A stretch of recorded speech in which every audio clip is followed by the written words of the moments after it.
Jamie, give me your thoughts on this whole new report. What do you think? I think it's just basically what we all thought, Rick. I think that it's really interesting to see that everything that's come up has been stuff that they've already run with before. The big thing is that they've tried to defame, I suppose, in a way, the independent directors, mostly Dr. Rob Moody.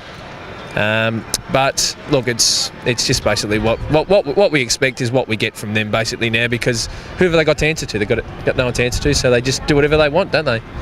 What about this suggestion of the independent commission? Do you think that'll ever happen? Well, it was supposed to happen by April 30. That was a guarantee. That hasn't happened. Gallup said he wants to chair it, so I mean, what does that tell you about an independent commission? It won't be independent, will it? An independent commission run by News Limited, a former News Limited lawyer, so real independent. But look, it's one of those things. We'll believe it when we see it. It's great that they've put it out there. That's going to happen. But again, you don't believe it till you see it with these mongrels. They say one thing and they won't do it. So. And what about the salary cap auditor? I mean, how did he miss everything that was going on with Storm? He's missed everything that's going on with the West Tigers and 3 or 4 other clubs just last year. How does that happen? You tell me, Rick. I got no idea. But the fact that he has missed it, and then the fact that also that they've come out in this report and said that, that Dr. Moody should have been aware of what was happening. If an independent auditor who does it for a living can't pick it, then how can Dr. Moody pick it? I mean, he's not an independent auditor himself, and that's the thing that gets me. They can miss it, and that's not the issue. But Dr. Moody should have known. Well, there's people a lot more well trained to realise it, and they didn't. So how was he supposed to know? Well, other than Dr. Moody, there were 2 extremely successful businessmen in Ma and Ryan on that board, and they didn't find it. Exactly, and they've got credibility coming out of their armpits, I would have thought. So again, it's really interesting that they still throw stones, but again, it's if the independent auditor can't pick it, how can they? I mean, obviously things were hidden really well. They're hidden quite well. I mean, with the other clubs, I'm not aware of how they've done it, but obviously you read what's happened with our club. Yeah, there are ways to hide what they were doing, but you would still think that someone who does it for a living and someone who does it on a daily basis would have been able to pick it, and they didn't. So, and wouldn't you have thought that if Moody and Ryan and the other independent directors had to go, then surely the News Limited directors would have to go? Watt and Stanton, exactly. Couldn't agree with you more. I mean, Frank Stanton was actually, if you remember, he was actually promoted to acting CEO after it all happened, while the 4 independents were sacked. I mean, but again, who have they got to answer to, News Limited? They got themselves. So they can do things like this, and people will think, what a disgrace. That's an absolute joke. But do they care? They don't care.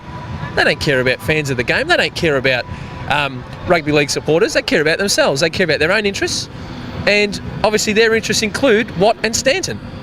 They're still there. They've got the golden handshake from their News Limited superiors. It's quite clear. The CEO, Ron Gauci,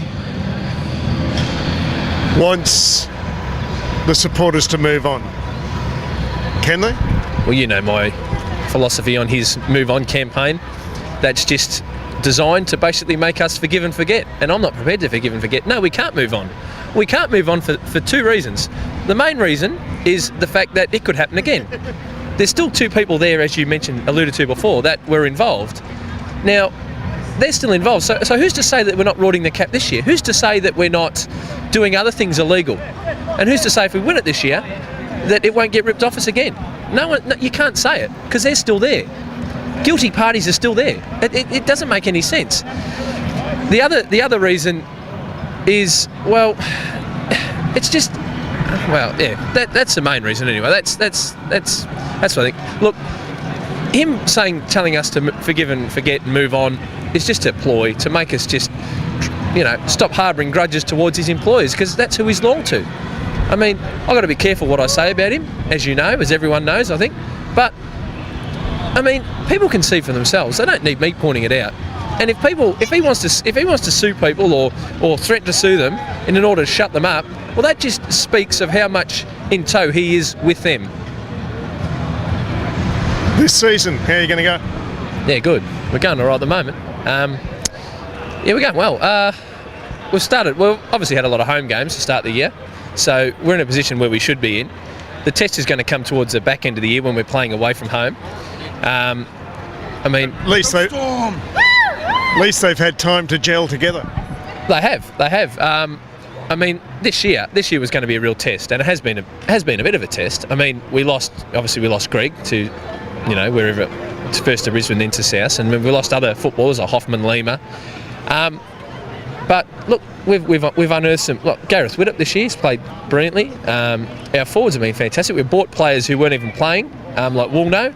Jamin Lowe was at the crossroads. Wasn't even going to play rugby league anymore. He's put his hand up and he's playing well. So, look, we'll be good. The test will be towards the back end of the season, but we're in a position where we have to be. We're in it. We're playing good football, so there's no reason we can't do it again.